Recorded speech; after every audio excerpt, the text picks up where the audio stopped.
is, let me try that again. Was I recording? It is official. The WNBA Players Association, the players, I guess I should say, have ratified, have signed the WNBA CBA. Alexa Philippou here reporting breaking the WNBA players have ratified the terms of the new CBA in a unanimous vote to approve with over 90% participation per the WNBPA. So everything is moving forward. I know we've been talking about it like, oh, it's a done deal.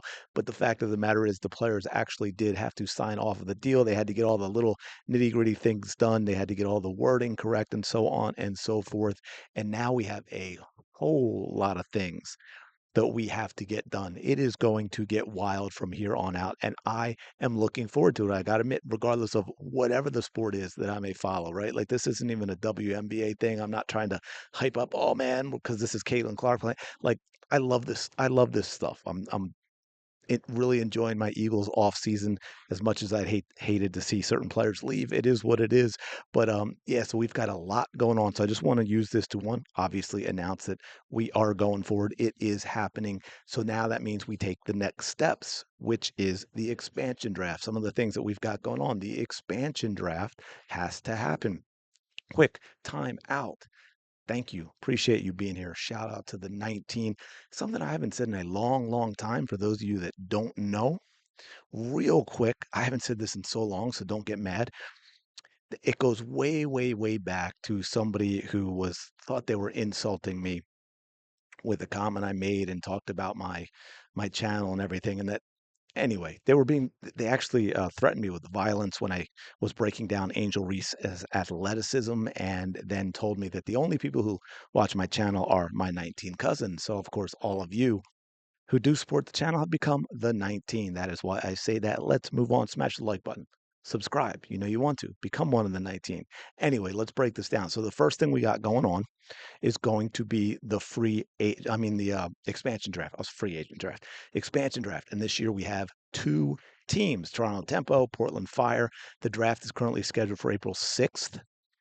And I believe it's actually going to be on ESPN. Okay, so what's going to happen? I believe they're going to flip a coin to see who picks first.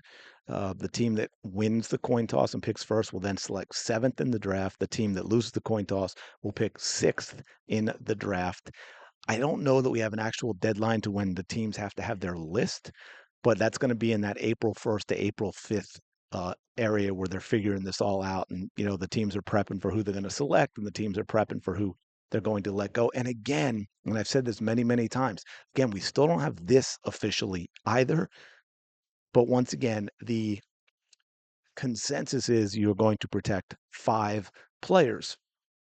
Five players. The other thing that is interested about this, again, something we don't know, and I have this per Alex's article. It says one wrinkle of this year's expansion draft that front offices are still figuring out is how they will have to navigate picking free agents. In 2024, Golden State was allowed to draft only one unrestricted free agent, but the majority of players are unrestricted free agents this offseason, which would limit the number of players available to be taken. And that is what every single time since the offseason that we've talked about the CBA, I have said that very thing. How are they going to do this? How is that? What are the players advocating for with regard to these rules? Like to me, that was a big deal with these rules in the CBA, because if I became a free agent, right, like most of the league did, right? They did all this because of the CBA, right? They want to cash in on the new CBA year one. I'd be pissed if I was an unrestricted free agent and an expansion team was able to select me, right? So it's like, okay, well, I can't go anywhere else. So how much money you're taking away my opportunity to go out on the free market and find out what I'm really worth and get the most that I can get. And you're sticking me on an expansion team, even though I've done my time, I've played in the league, I signed the contract so that I can be a free agent, and you're taking all that away from me. So that's going to be interesting, because the flip side of this is the expansion teams have to fill a roster, right? They're going to need some of these free agents to be on the team if they select them. Not, they select five free agents out of their 12 players and none of them sign with the team. Does that make sense? Right. So that's going to get wild. And then, of course, we have the free agency period, which is going to begin the day after the draft. get on the starting block, be ready to blast off. All these front offices should be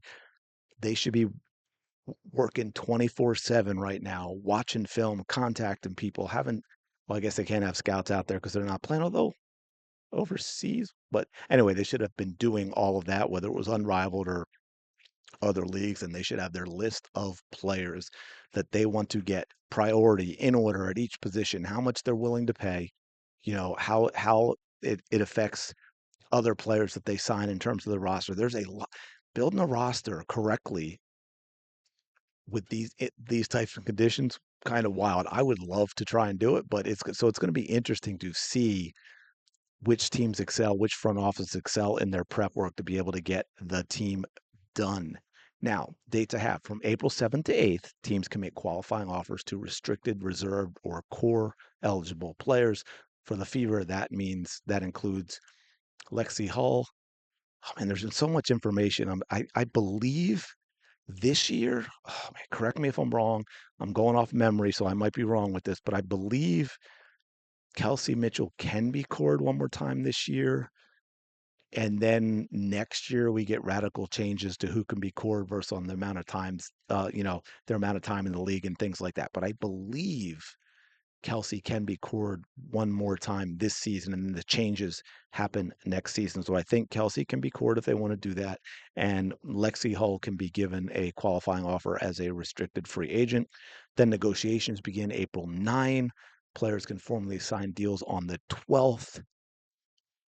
And again, all that usually takes place over about 3 weeks. So it's going to be absolutely wild to see because, again, we've got players. I mean, it's everyone. I was going to name names, but it's like Brianna Stewart, Asia Wilson, Sabrina Ionescu, right? Like all of these players, top level players, free agents, free agents.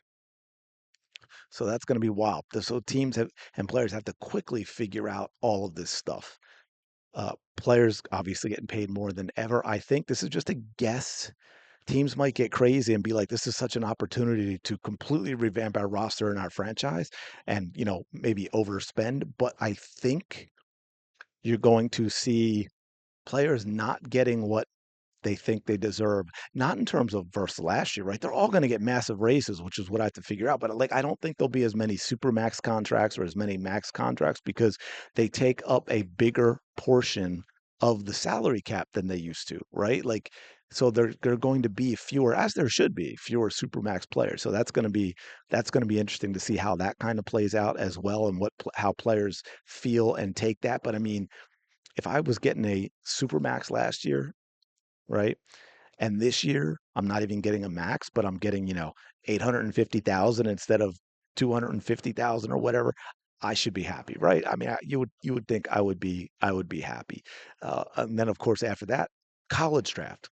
College draft takes place on April 13th. We're not that far away from that now. What is that? 3 weeks away, right? 3 weeks away. Correct me if my math is wrong.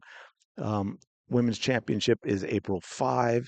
So Oh, and the draft's going to have 3 rounds. Now 15 teams, right? So that's 45 total picks. Obviously, those getting drafted are going to be making a lot more than they did previously. Dallas Wings, again, with the number one pick. And then training camp. Let me make sure I have the date right. April 20th. Camps open April 19th. Free agency closes on April 20th.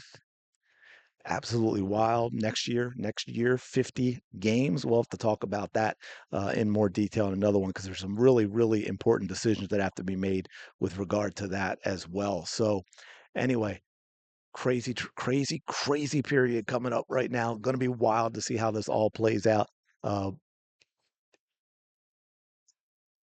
let's see, ultimately ultimately there could not be much movement at all because there's so many questions. Players be like, man, I'm staying home, I'm signing a 1 year deal and I'll figure it out next year, instead of taking the chance of what's going on out there now with all these unknowns about, well, I'm signing with this team, but I have no idea who's going to be on the roster except for a couple of players. So, but hopefully, I hope there is a lot of movement because I think that's going to be fun and wild to watch, and you can see teams dramatically change their fortunes for better or worse over the course of the season, more so than at any other time.